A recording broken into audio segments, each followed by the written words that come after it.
Starting route to Escapeexpeditions.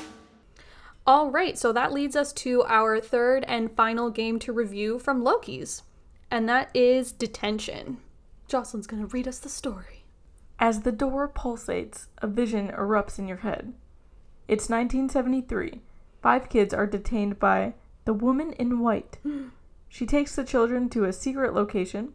Tests are administered. During these tests, the kids begin to exhibit superhuman powers.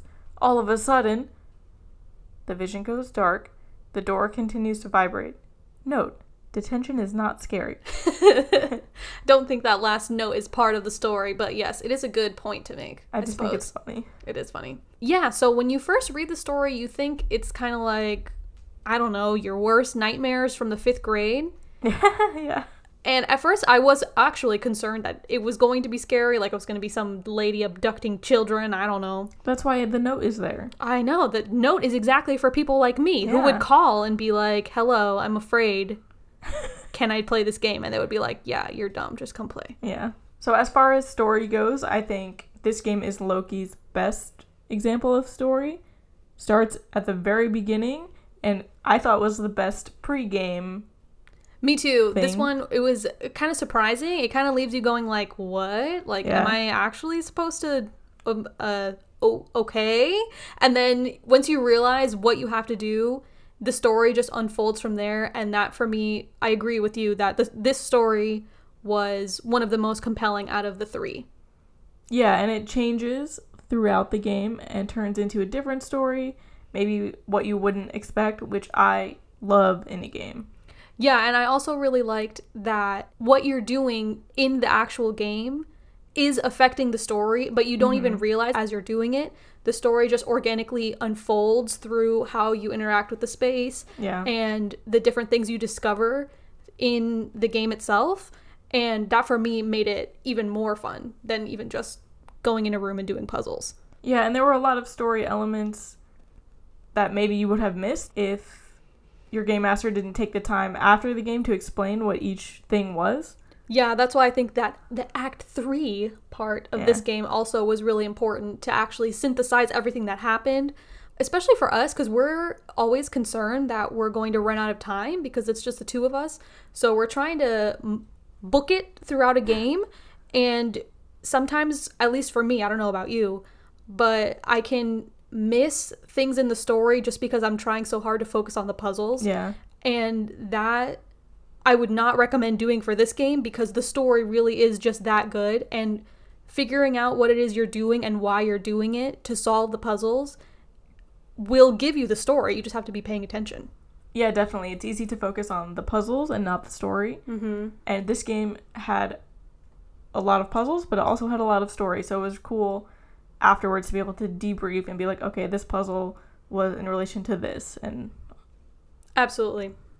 Like the other 2 games that we talked about, this game also had an immersive clue system and time delivery, which we actually didn't figure out what that was until we were already in the thick of it, because the beginning of the game started so abruptly. Yeah. And it's not a negative at all. I actually really enjoyed that we were able to organically figure it out as if this crazy school scenario was actually happening to us. Yeah, and not like, here is the scenario you are now in, go. And I think that in the description on their website, the story is intentionally vague. I don't want to give away any major plot points about the story because I think even though it's not a puzzle spoiler per se, it is an experience spoiler. Yeah, and a discovery spoiler. Right. We want everyone that goes to play this to figure it out for themselves. It's definitely worth it. This was my favorite game. Yeah, me too. That we played. I think I had the most fun in Press Start, but I think this is the best game. Yeah, overall, with the integration of the story and the immersion and the puzzles, it was all a strong point for me in this game in particular. Yeah. And I just want to go ahead and move on to production value. In my opinion, I don't know what your opinion is, I think that this game was the strongest scenically of the 3 Lokey's offerings. I think by a lot. Yeah, it was beautifully detailed, and really kind of off-putting, creepy. Yeah, it kind of starts in classroom gone wrong. So it doesn't feel just like a normal classroom or anything. It really feels like something very bad happened in this school. Yeah, and it's something different than you will experience anywhere else, I think. Yeah, and the way that the room is set up is kind of disorienting, which I thought was really interesting. And it has a really cool vibe overall. Yeah, and the presence of each of the kids as characters is really strong throughout the scenic and the puzzles. It's kind of more of an immersion story thing. But for me, that was really cool and something I don't see a lot in games. You could really tell, like, the designers have thought out who these kids were and what their personalities are. And their backstories and everything. Yeah, and that was really cool and really fun to experience, especially afterwards when we were talking to Richard about it and he was saying, like, this kid did this, so this is why this was this way, which was really cool. Yeah, and just that attention to detail was really impressive as well. Moving right along to puzzles, I kind of have already said this unintentionally, but everything about this game was the strongest for me out of the 3 that we played, so that also includes the puzzles. Yeah, I will say there was a little bit of a hiccup where we were able to skip 2 puzzles in their entirety. Yeah, I remember that. I wish we would have done them because Richard showed us what the puzzles were afterwards, and I was like, yeah, those are really cool. I wish we had figured that out, that's what we were supposed to do. Yeah, and it's not like we were intentionally trying to skip the puzzle. It was just we understood what we were supposed to do without a key piece of the puzzle, and I don't think it was a huge leap on our part either. Like, I'm sure other people would be able to make that connection. So for me, that was a little bit of a hiccup, but other than that, I like the puzzles throughout. I agree. And this was the most difficult for me, and even with that hiccup, there were some other puzzles that took a lot of thinking and a lot of mulling over to get that aha moment. I think we did need a clue or 2. Yeah, I think we used 2, 2.5, 1.5, something like that. I don't remember if there was a half or a whole or whatever. There were some physical puzzles, which is always fun for me. There were some non-physical puzzles. There was definitely some stuff we hadn't seen before and some stuff that we had.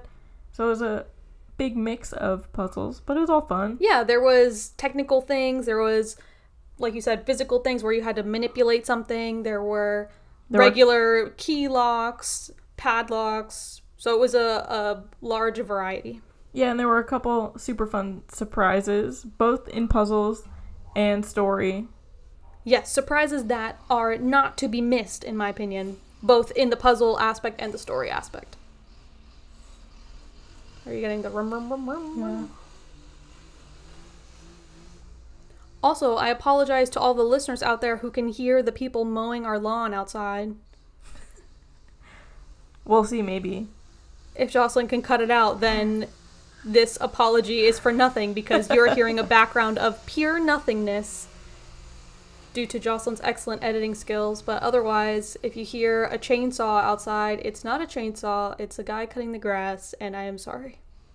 Alright, anything else you want to say about puzzles? No, I think we pretty much covered it. It was really strong all across the board. There was that minor hiccup, which we talked about. But other than that, I thought everything else was pretty seamless. And the surprise for me was the best part. Okay, so we just have overall experience. Yeah, so since this is the last game, I think we can talk a little bit about our experience as a whole in all 3 games. So obviously the customer service that we experienced was great because Richard was awesome and he ran all 3 of our games and he did a phenomenal job, I think. Yeah, setting the stage for each one of the games. He really was able to get into character and that was really cool.